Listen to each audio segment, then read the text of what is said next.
welcome to Talking Leeds, a match reaction.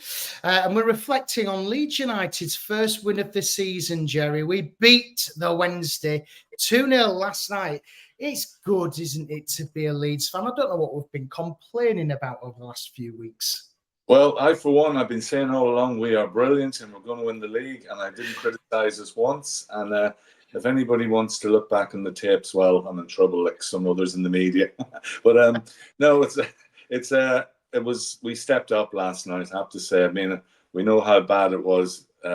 We actually played against Portsmouth that first game of the season. We should have won it, and we played really well in parts. Middlesbrough was shocking. Last week was dour, but last night you feel as if they turned up. And yeah, you can say Sheffield Wednesday are a poor team, but we haven't been playing well against poor teams. And after a sort of early 10 minutes of pressure, we had them and we ripped them apart. And I love the movement, the tempo, and just everybody put a shift in last night. Just all over the pitch. You see, we might lose a tackle, but there was somebody backing it up all the time. And 2-0 was... I'm glad because I backed a 2-0. I always do. And I was quite pleased. But and the crowd were fantastic. And oh, sorry, my phone's ringing. I've got a landline still. Gosh, here we go. Live. It's some bloke ringing me. Oh, shut up. It's some bloke ringing me about, I don't know, from afar. It's your in the know contact saying that man or something is currently in Leeds having his medical. No, it's probably some bloke. Oh, go where? This is brilliant. That was all my messages. We're back, Gerry. We're back after the malfunction of Gerry's answer phone. Landline. What am I doing with a landline? I only have a landline to find my mobile phone. That's all I have. Yeah. So if I can bring it up. Where were we? Yeah, we were talking about the game, the tempo, everything else. We really backed it up last night, and I couldn't fault any of the players. Every single one of them put a shift in. The only groan of the night was that weird punch by Melia when he should have really caught it, and there was a lot of frustration in the crowd. But after that, he didn't have a whole lot to do, and what he did, he dealt with it. He got his hand to a couple of crosses. Mateo Joseph, unfortunately, didn't get a goal, but 2 assists, and he's just strong. He's solid. He's good.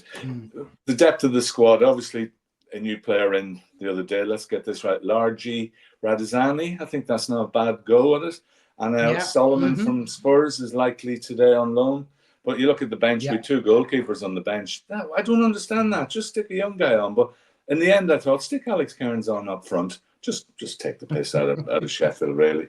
But we from the players who question marks, I thought Bogle played well, a couple of early tackles getting in.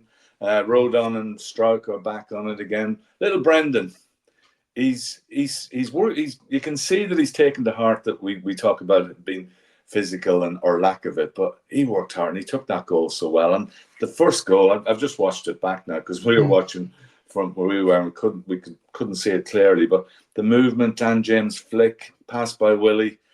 Was it a penalty or not? Who knows? Who cares? And a great finish. And all of a sudden he's got 2 goals, Aronson. And Dan James, did he clunk it? Did he, or did I looked at him close and I think he sort of meant it. But give the ball. Said last week, give the ball to Dan James, and he'll motor. But Sheffield Wednesday it's just a list of championshipy players. Michael Smith came on at the end. I've got him in Championship Manager. Can't get rid of him. No one will buy him. He's never scored a goal for me. And I saw him coming on last night, and I hated him. But that's an aside. Yeah.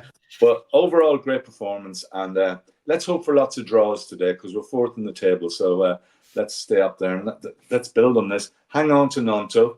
I was a bit worried about Nanto. I said this to you off air before the game. Players applauding coming over, and he just ran past us and didn't make eye contact. Although he was in the crowd when we scored. So I'm fingers crossed he's staying because he was immense last night as well. Do you know what I'm going to say? I think Nonto for me was pretty special last night.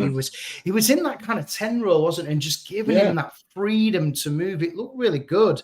And I think now in terms of outgoings, Jerry, I don't think anybody's going to go. And I think the 6 days of the window left, they don't need to make any more money.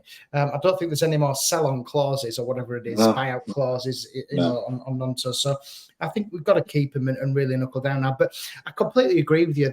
Last night it looked like the old Leeds of old, if I'm being honest, and the passing, the movement, and the goals. All 2 goals were team goals for me. They were brilliant, and the press was back. And I tell you what, Matteo Joseph, like you said, he's going to be a superstar. He is the next one, isn't he, on the Leeds United conveyor belt? But I completely agree. And hopefully, with Mara Solomon coming in as well, we've got that little bit of depth and quality coming in as well. Because I think that's what we need now. Obviously, with the 2 keepers on the bench, I think that's a message, isn't it, from Fantasy? Come on now, get that checkbook out and start signing players.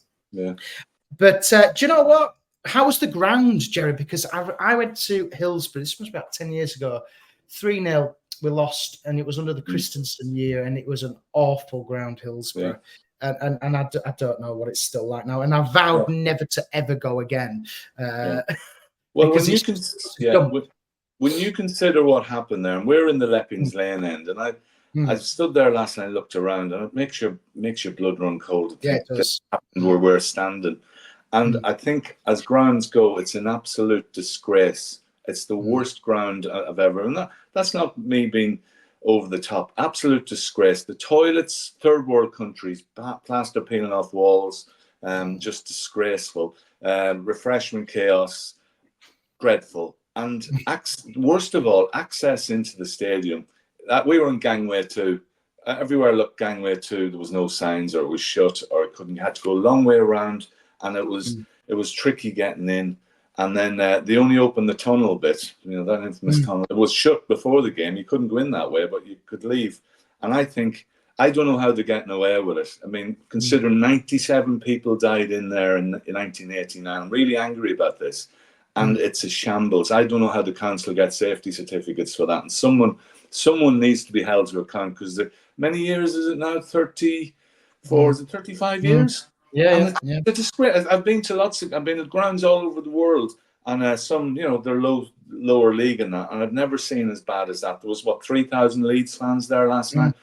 It's absolutely scandalous. Someone at Sheffield Council, whoever, safety people at Sheffield Wednesday, how are you getting away with that?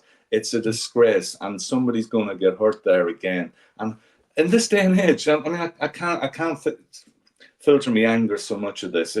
It's really bad. And in a championship, money flowing around and everything, the fans were, I think did they charge us 45 quid for last night? We're treated like scum. And it's not that we're Leeds or anybody else. Any fan that goes there, I'm sure, have the same opinion. So shame on you, Sheffield Wednesday. Shame on you, Sheffield Council, for allowing that. It should be shut. It's not safe. It is not safe. And really bad. Just, you can tell I'm angry about it, but just shocking. Just the whole experience going there. I'm thinking, how was this ever a ground, a marquee ground? And we know it. If you talk to Leeds fans who were there in '87, God, if you talk to Leicester fans who were there in '82 Cup semi-final, said it was dangerous then. And someone needs to be held to account for it. Really does. But anyway, I made my point there, but. But they need to sort of, Jeff, because they've got arguably a bigger game of the season when they play Sheffield United in a couple of months' time. They've got to really sort it out. It's as simple as that. But do you know what? Listen, hopefully we won't have to go there again for many years. That's true. Come the end of the season. But listen, lots of positives from the game, as you've said. We look more like a team. We've got some quality coming in. How were the pies? Did you have a pie? No. I was I had a coffee, and I was even worried about having that, because hygiene standards didn't look great either. No, I'm have to say it was. Right. And people, and I think the people who would mind the counter had struggling with the concept of taking payments, because they didn't know how to. No, it was dreadful. I wouldn't. But there's a good pork sandwich shop outside the ground. Really good. I can't remember the name. It was across the road, and that was good. And I parked half an hour away up a hill, which was a good old walk afterwards at an Asda, but I got away. So all the arrangements were good. And good. Yeah, I hope we don't have to go there again. Yeah. When you've been to Tottenham and you've been there, I'm not saying Tottenham's state of the art, and just look at this, just look at the state of it. That's all you can say. But anyway, do you know what? I tipped Wednesday night right at the beginning of the season. I tipped them to challenge for the top 10 this year. For a real possible playoff contenders. But for me, they look quite shocking. I watched them against Sunderland, and they were poor, and I think they were quite poor last night. I think my estimation of them. Yeah, exactly. Yeah. So hopefully, listen, I can't see them now. I retract my statement that I don't think they'll be top 6. I think they'll be lucky to stay in the league, if I'm being honest. Performance. And hopefully, as you say, Fark, there's a little bit of pressure off him now. We're going into the whole game next week. 6 days of the transfer window. Hopefully, we'll get a few more players in. Positives, many positives, isn't there? 2 draws and a win. My God, we do it the hard way, don't we? But lots of positives for us. We're up to 4th. I know we probably dropped today, but lots of draws. I want to see lots of draws today. And so everybody's dropping points. They play Sunderland today. Yeah, that'll be true. Well, as we said last week, teams are we looked at other teams starting and we're losing players. Sunderland have lost Jack Clark. Burnley, Berg, and a couple more. Veghorst will probably go. They're shipping players. We keep saying we won't know until after the international break what teams look like. So if we're ahead of schedule from last year, because this time last year we'd lost 1 and drawn 2, I think. We drew on with Sheffield, and it was that day we went to Ipswich that we turned it on, and it felt a bit like that last night. I mean, there was nobody crying out for changes last night. We didn't need any, but all the bench lads come on at the end and got a run, but there was never any danger. I mean, Barry Bannon's the man. Who's supposedly Barry Bannon. Can I just mention his hair, Jerry? That needs starting. I mean, so I'm losing my hair, and I know when the time has to come. When the time comes, you just have to just do it. Yeah. But the guy's holding on to literally fibers. There's a famous picture of a guy sitting in a stand somewhere, and somebody takes a picture behind him, and his toupee is just flicked up. And that's how Barry Bannon looks. And he was pinging. Yeah, just like it's the worst thing. It's worse than seeing blokes my age with ponytails and no hair on top. Just don't do it. Doesn't. You don't look good. You don't look good. If I grew my hair now, I'd have a big bush on the side, and I could comb it over. I could do things, but it wouldn't. I mean, I don't look good now, but I wouldn't look good then. So Barry, I think I thought, well, he's playing the ball around, but he kept hitting long, deep balls to the far post, and it nearly worked a couple of times. The long throw in a couple of times troubled us, but I thought Struijk he's my favourite best player so far this season. I think he's been outstanding so far. And Joe Rodon's just back again. Ampadu conducting it. You said about Willie, Dan James. They were all just on it last night, and it was good to see. The funniest moment was Bogle, as we said, back on the 2, he played well. He obviously, you could tell he had a point to prove, and he knew it. A long ball in, and Firpo just fell over, and it was just one of those things. I don't know if you noticed that from the cross. Firpo, wherever he plays, who knows? He was on, and the pass and the tempo. The tempo was the thing. We were so slow last year, last week. And I was glad for Parker, because at the end he was sort of standing back from the players applauding the crowd, and then he sort of moved forward and he gave it as usual. And I thought, maybe we have been critical and we have questioned tactics, which I think was a fair point, and the way we were going. And then he sort of could say last night, there you go, we still have it, we've still got a good team. And talk about bad teams like Sheffield, there's a lot of poor teams in this league, and we came unstuck against them in the last quarter of the season. We were shoving them aside in that run we had, and teams like Blackburn and QPR, Sunderland, they all did us. That's what did us last year. And well, on our day, we're as good as any of these. We just have to have lots of days, but we know what this championship can do. But I'm feeling good today. A Friday night win, clear weekend. You can laugh at everybody else's failure. Well, watch a bit of cricket today. I'm moving house, so got to move some furniture. But mostly I'll be watching sport today, and maybe do it tonight. So, but I'm feeling good. Actually, yeah. Then listen, a week is a long time in football, isn't it, Jerry? This time last week, we were all doom and gloom. We thought, oh God, we've got no players. We're finishing mid-table, and now we're fourth. As you say, we're fourth in the league. We're really, we're up there with 2 points off the top. Was it a point off the top? Or I don't know. I don't even look. 6. Yeah, we're a point off the top of the games. Yeah, unbeaten. We're unbeaten. Yeah, it's good, and we're signing players finally. So hopefully, this could be a turning point for us this season and really allow us to kick on. And then the good old international break is upon us as well after the whole game, and then we can reset. And the big one for you, Jerry, will be England against Ireland in the sorry, it's Ireland against Ireland B. Because you don't see Conor Gallagher and Jude Bellingham have got Irish passports. You've got an Irish international as manager. You've got that unmentionable prick.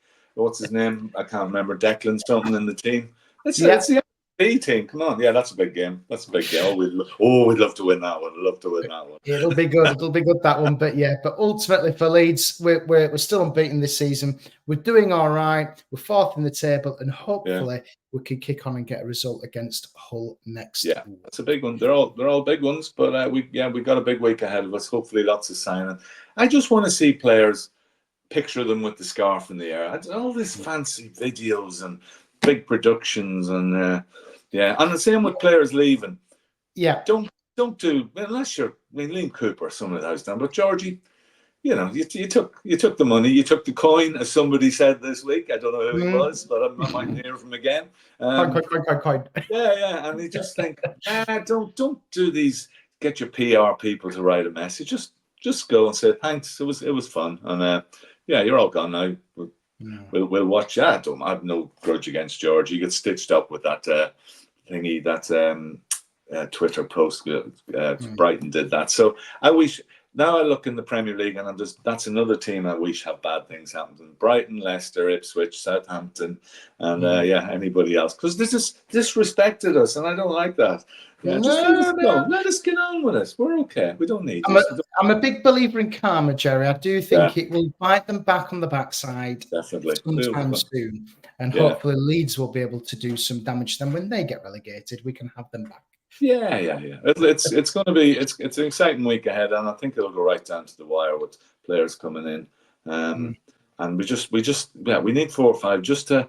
That was a good team last night. But a couple of those get injured. We have a problem. In Pat's injured again. Fober is injured. Yes. Yeah. We never see him in a Leeds shirt again. Never. Do you think no? I don't know. I don't know who'd take him though, Jerry. I genuinely don't. Unless he goes back over to Germany or somewhere. I don't know. Yeah. Well, just fast forward 4 weeks when I'm singing his praises, and I said, "What a player!" I told you he was man. I told you. Talking about shirts, that was the first time since a 4-0 win at Southampton in the Premier League since we've won in our second strip. I think we won in the dodgy, sparkly pink thing last year. We won away, but we didn't win in the blue kit, which is second. We hadn't won in the away kit. I think was it that yellow thing we had in the second season. So that's a bonus as well. We look good in the yellow. It looked. I almost thought. I thought I saw Johnny Giles in that. I thought I saw Tony Curry. I could see Billy Brown. You could just if you squint your eyes, it just looked like the team from the 70s. Yeah, and it was nice. It's a good night. Let's appreciate it, and let's look on to the next game. And if Hull and Burnley, all of a sudden they're looking at us thinking, we can just make a mark. Let's get into the international break. A few more bodies. Keep everybody fit. Nobody leaves, and all Leeds fans are happy again. What support last night though? I mean, there's the noise. I just watched it back, the highlights, and it was just you just feel good to be a part of that tribe. I'm not from Yorkshire. God, I do feel when I'm among those boys, I feel like it, and they're great. And that guy with the pie, the guy. Yes, special mention to him. Yeah, what a legend. Yeah, that's You may be falling over in a scrum, but think of your nutrition. And it's on a day of people holding and catching things. That guy at the cricket yesterday, one hand, pint in his hand, caught the ball. These guys are legends. That's what you pay to see. Forget what's on the pitch. That's what you pay to see. You pay to see guys like this. Absolutely. Yeah. And it could be you next week, Gerry. It could be you at Ellen Road. Oh, it could be in the posh seats. Yeah, we don't fall over. We don't stand up. We applaud politely in the West Stand. You know that. I'm not eating any pie. If the pies go back to where they were the first, pies are very important. If they go back to the way they were the first game, we won't be eating. I've actually had a tweet this week from the pie company because really, there was the second week we had a pie which was, I think, the other pies didn't turn up, and they said, "What did you think of our pies?" And what a question to have. Forget the company what they're called, and I said, I just said they were dreadful. Yeah, and everybody and said, "Thanks for your feedback." And I thought, "Oh, good." Just don't serve them again. No, absolutely. Well, we'll hopefully see how they are next week after the Hull game, Gerry. Hopefully, you can give us a little update. Brilliant. Well, thanks for that, Gerry. Hopefully, Leeds can kick on now this season and start getting some more points on the board. And we'll see you again for the next one. Yeah. See you, boys. All the best.